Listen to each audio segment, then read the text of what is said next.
All right, Eric. Latest NBA trade rumors is surrounding Jimmy Buckets, man. Jimmy Butler, according to Shams Charania of ESPN, the Miami Heat, willing to listen to offers for Jimmy Butler.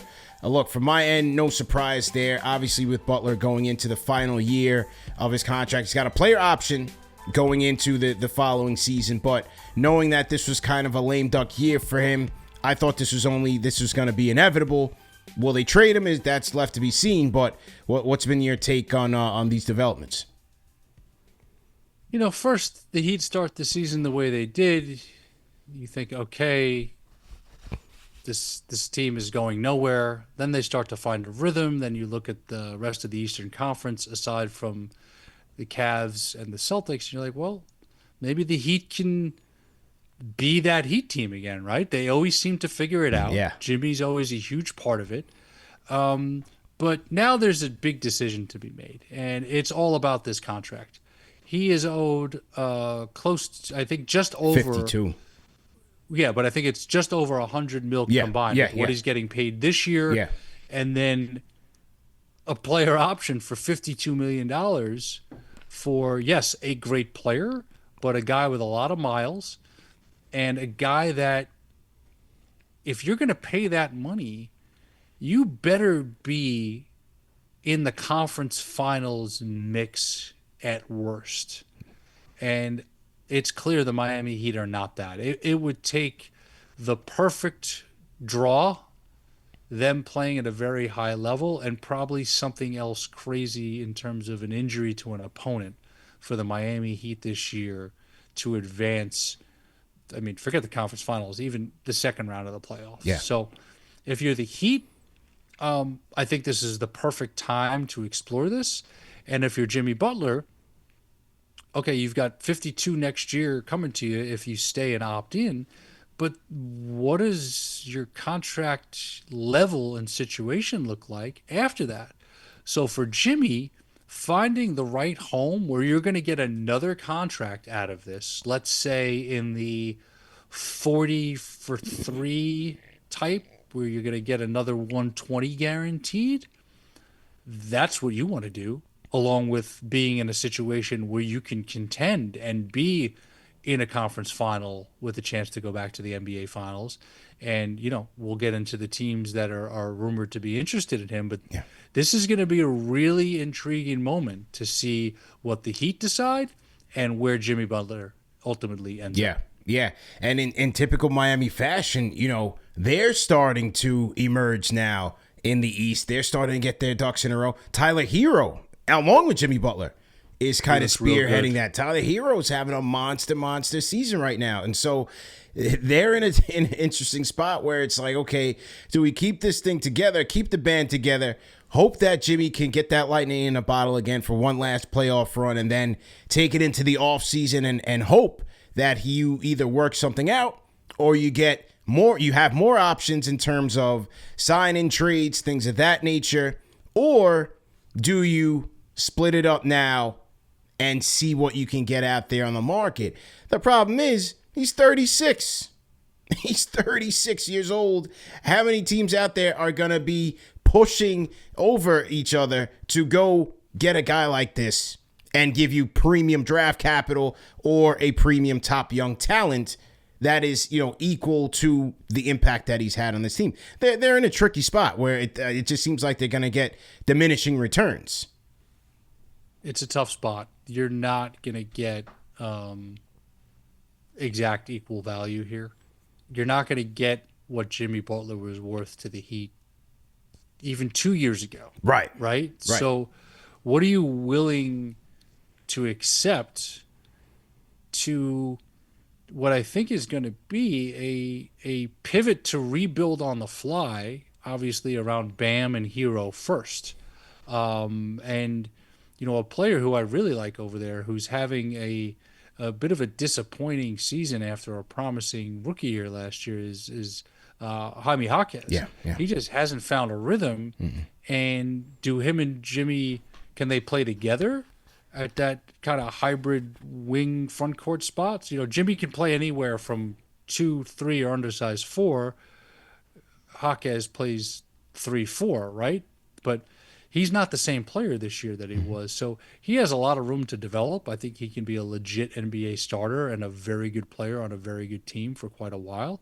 But you look at this Heat roster, there's not that much there to work with in terms of, you know, trading from what they have to add to Butler, Hero, and Bam.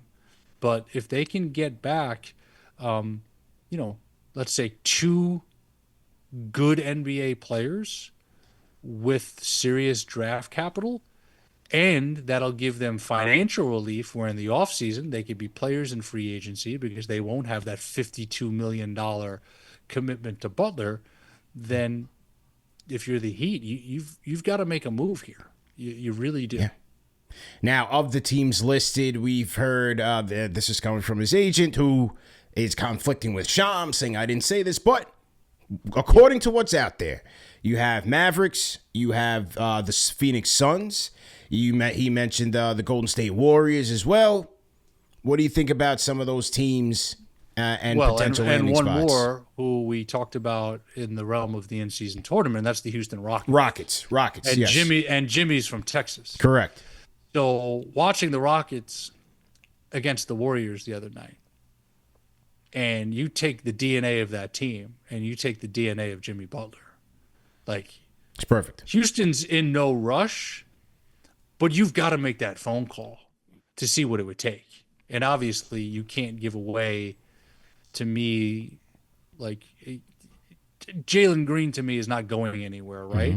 But there's enough other young pieces there with potential along with draft capital, and the Rockets aren't even close to the cap limit or the first apron, so that deal has some versatility to it. Deals with other teams, I mean specifically Phoenix,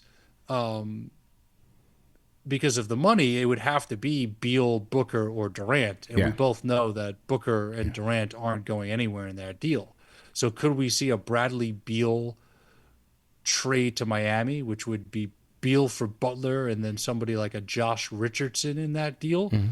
I can see that deal happening. For Dallas, they would have to give away a lot of their depth and versatility to make a deal like that happen, because you know Luka, Kyrie, and Klay Thompson aren't going anywhere. Yeah. So, you know, again, Texas team, Jimmy on Dallas would be a heck of an addition. And then, of course, you look at the Warriors, and obviously they started the year really well.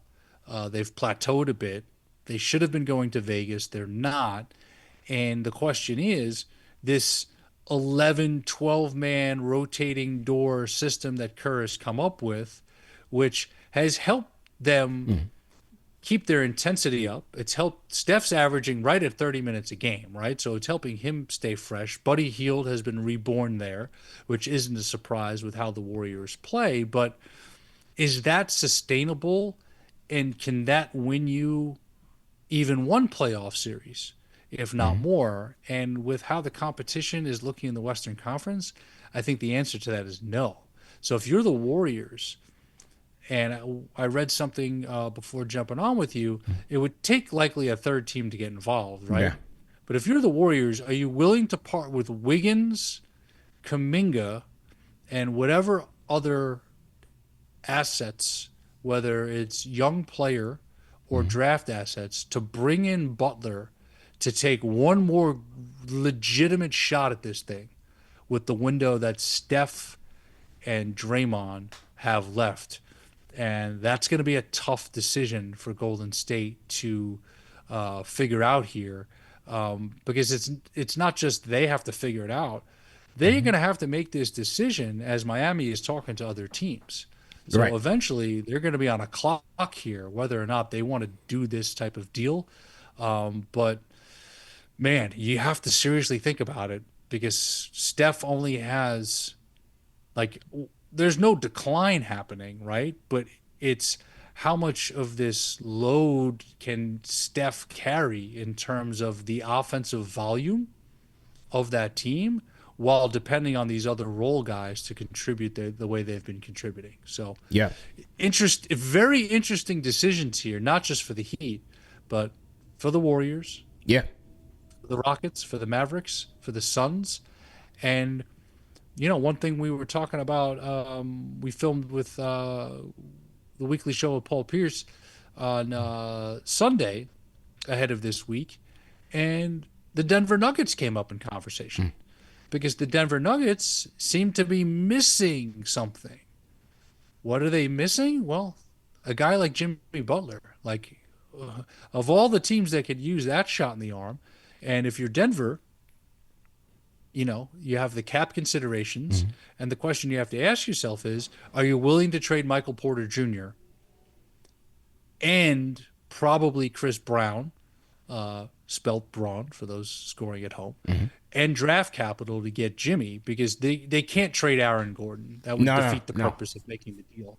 But you put Murray, Butler, Gordon, and Joker out there with Russell Westbrook flying around, and then figure out, okay, leading up to the deadline, how do we fill in these spots? And hopefully you hang on to Peyton Watson. That would be an interesting trade package to explore as well. Yeah, yeah. I think, Phoenix would certainly make sense because the Beal thing has always been a tricky fit. Now, can they make that trade? I think it's a tricky trade for Phoenix to make. But certainly if you're looking at it from a Beal for Butler standpoint, I think it makes sense, especially on the Phoenix side. And then you send Beal to Miami, the place where he always wanted to be, even though it might be without Jimmy Butler. So I think that makes sense. Dallas doesn't make sense to me because their depth, to me, is the most important factor in them getting back to the conference finals and beyond. They need that depth. They need P.J. Washington and Gafford and those guys to really do the dirty work and play the defense to really help Luka and Kyrie and Clay be the best versions of themselves. So I don't think gutting that depth for Jimmy Butler, who you're then going to add another guy who needs the ball in his hands. He's not the off-ball guy, so he needs the ball in his hands. Luka needs the ball in his hands. Kyrie can play off those guys, but I think it muddies the waters up a little bit offensively also for Dallas. So I just don't see the sense there for them. Golden State, I think that's the move, man. They have no faith in Kuminga, man.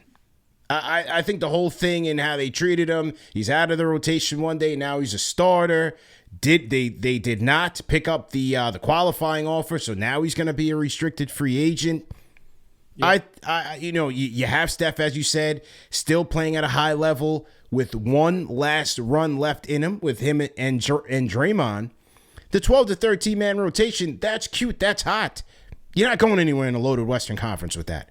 You need bona fide players, bona fide playoff performers, and that's Jimmy Butler. I think as much sense as it would make for him to be in Houston because of the DNA of that team and who Jimmy is and being from Texas, I don't think it happens because I don't think Houston is going to want to I wouldn't do that. Yeah. What they're building. Don't do it. But the Warriors and the Suns both make perfect sense. And if I'm Bradley Beal and I have this contract and I have yet to be consistently healthy in Phoenix or be able to be who Bradley Beal is, he is not the same player he was in Washington because he's there with Booker and Durant and they just haven't figured that out. He goes to Miami and he's playing with Hero and Bam. Bradley Beal, if healthy, can be Bradley Beal again and get paid. And Jimmy, of course, in Phoenix can line up right there with Durant and Booker. And Jimmy needs to be a guy who is relied upon less offensively. He's a veteran leader. He sets the tone for you at both ends and comes up in big moments. And he's your defensive stopper when you need him. That's not who Bradley Beal is. So I think Jimmy fits really, really well in Phoenix. Yeah. And I also think, to your point, he would fit really, really well in Golden State, even though I would hate, Golden State made its decision with Kuminga. Like, you said it. Like, if this deal doesn't happen, is Kuminga a Warrior after the season? Well, maybe. It depends who else thinks he's worth the money that he wants out there. Has he gotten better? Absolutely. You see the improvements. He shoots the three now. He's more patient. He's more confident. But for whatever reason, that rotational consistency there still hasn't been figured out in Golden State, which is why I think they're playing so many guys. They're Yeah. trying to find it, right? Right. But Warriors, Suns make perfect sense. You hit the nail on the head with Dallas. Houston, I don't think you break it up right now, Yeah. and Denver would be kind of the long shot dark horse here if they feel like they need to make Yeah. a drastic move. But imagine Jimmy Butler and Russell Westbrook Yeah. playing with the Joker in big time NBA playoff games. That would be a heck of a thing to see in the spring of 25. That could be a wild card gamble that Calvin Booth has to make. I mean, it might cost you Michael Porter Jr., which is going to certainly compromise your shooting. But with Denver, again, in the loaded West, several question marks now about Jamal Murray. Is it injury? Can he bounce back? Is this who he is right now? They could use that guy. I mean, imagine Jokic and primetime playoff Jimmy Buckets. That's a combo right there, man. Yeah. I don't know offhand what the money looks like. Yeah. They would have to get a little bit creative sure, here because sure. they signed Porter to his rookie He's in his rookie but it's extension right now. nowhere near Jimmy's money, right? Yeah. So Brown is on his rookie deal. Peyton Watson doesn't make a ton of money, No. but I would not want to part ways with him. So, Denver, they have to be near that apron because of the Gordon contract, the Joker contract, and the Murray contract. Yeah. So they would have to get creative. But as far as basketball fit only, that would be really interesting. I think really interesting. I think they're gonna have to look at it, man. It's the question is where's Jokic's head? I mean, he was on. He interviewed with Ramona Shelbour. They saying, "Hey, it's not my place to make front office demands." I mean, is he a guy that's just going to be happy with, hey, I got mine. I'm happy. I'm happy in Denver. I have money. I go home to the horses in the off season. I play for my country. I play hard. I play the game I love, and that's it. Is he a guy that's just satisfied with that? Forget the legacy talk. You guys can have that. If I get more MVPs, I get it off my own merit.